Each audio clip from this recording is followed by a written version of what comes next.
You think you know darkness? You think you've heard stories that curdle your blood? Tonight, we drag you into a sun-drenched nightmare, a place where paradise harbored a predatory evil. This isn't just a missing person case. This is the story of Amy Billig, a vibrant soul who walked into the Florida haze and was swallowed whole. What happened on March 5th, 1974, has remained a bleeding wound for nearly half a century. And the theories? They'll make your skin crawl. Brace yourselves. Coconut Grove, Florida, 1974. For 17-year-old Amy Billig, it was supposed to be just another sun-kissed Tuesday. An artist, a free spirit, with her trademark leather-fringed bag and an easy smile. Lunch with her dad, Ned, an art dealer, was the plan. A short trip, a simple hitchhike. Common, almost casual back then, but casual was about to become a word soaked in terror. Susan Billig watched her daughter walk away. A fleeting image burned into her memory forever, because Amy never arrived. 1 hour passed, then 2. Ned's calls home crackled with rising panic. Friends were clueless. As twilight bled into an agonizing, endless night, the horrifying truth began to dawn. Amy wasn't just late.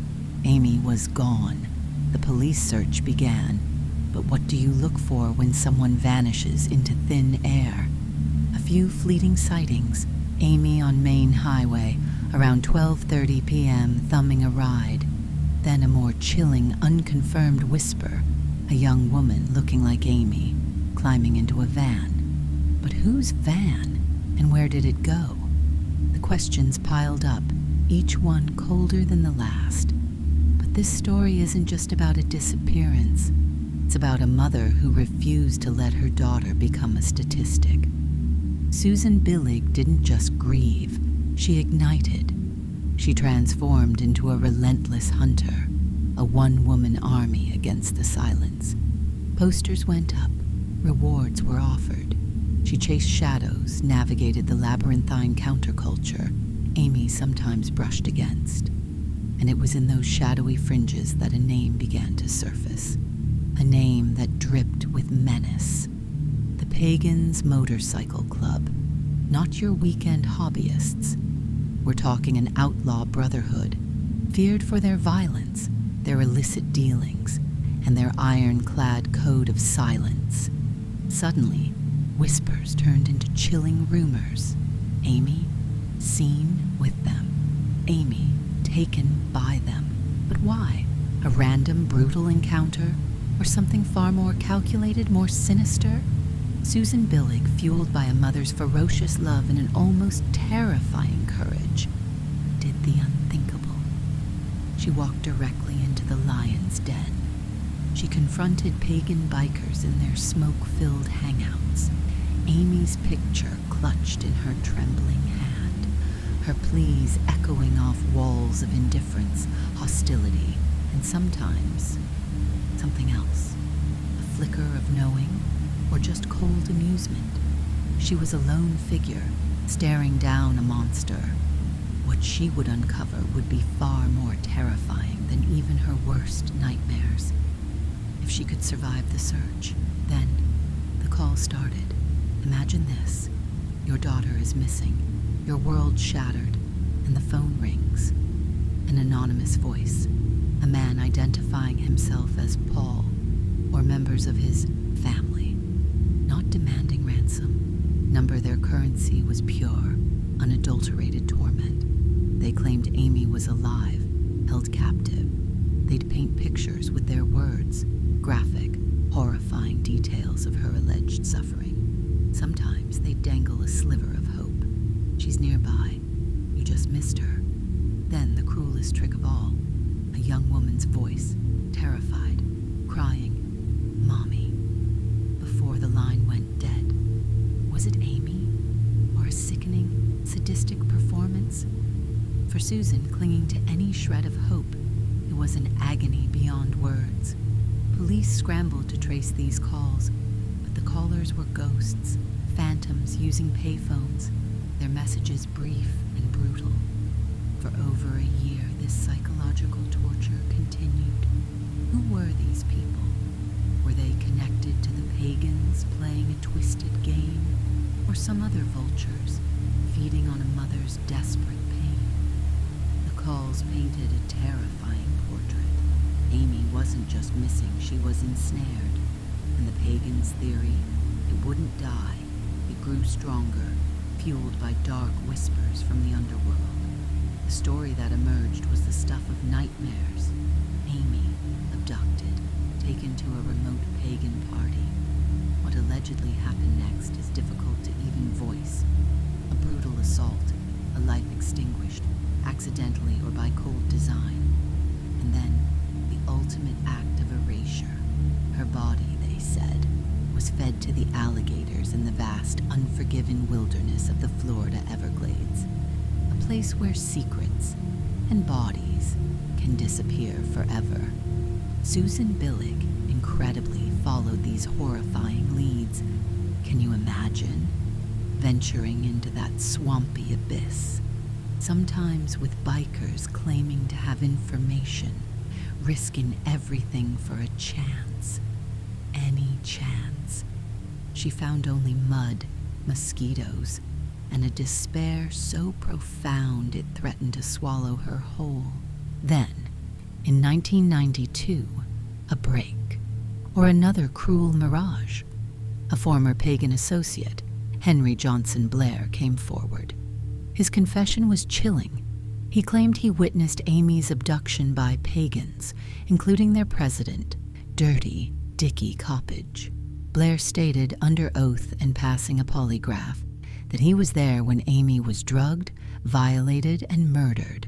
His final, sickening detail, her remains thrown to the gators. But Blair's story, while shocking, had inconsistencies. Dickie Coppage denied everything, and critically, there was still no Amy, no body. The code of silence, it seemed, was thicker than blood. Years crawled by. Other leads flickered like dying embers. A store clerk, weeks after the disappearance, convinced she saw Amy, looking terrified with rough men, far from home. But they vanished before police could act. Then, the Polaroid, 1979, found in a parking lot hundreds of miles away. A grainy, disturbing image. A young woman, bound, gagged, on a pillow in a van.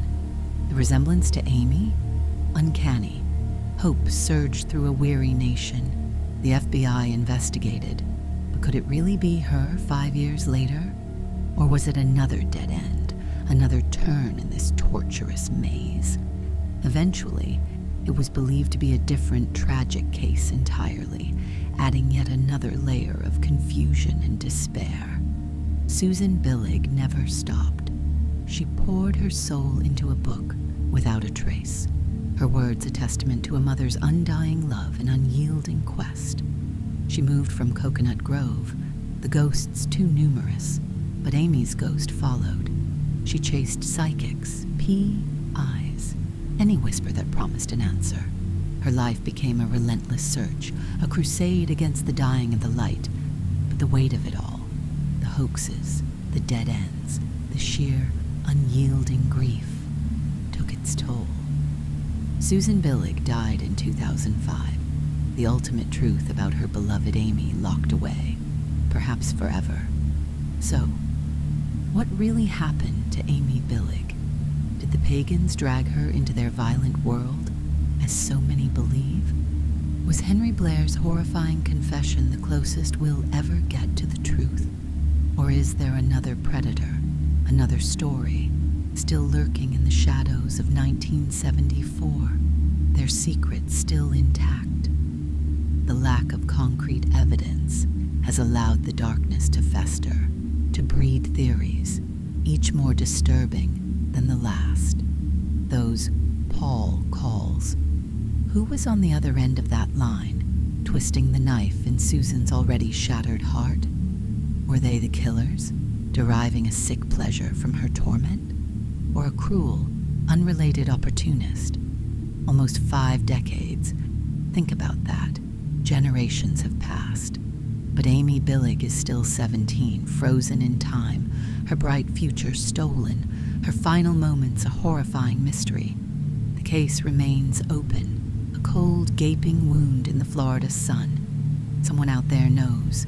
Someone holds that final terrible piece of the puzzle. Is it fear that keeps them silent? Or the grave? The Everglades are deep. The code of silence is strong. But sometimes, secrets have a way of clawing their way to the surface. What do you believe happened to Amy Billig? Was it the Pagans? A lone killer? Something else entirely? Dive into the comments below. Let's discuss the theories. But be warned, some truths are harder to face than others. If this dive into the unexplained has you hooked, don't forget to obliterate that like button. Subscribe for more journeys into the heart of mystery, and ring that notification bell so you're the first to know when we unearth another cold, dark secret. Until next time, watch your back. Some shadows are deeper than you think.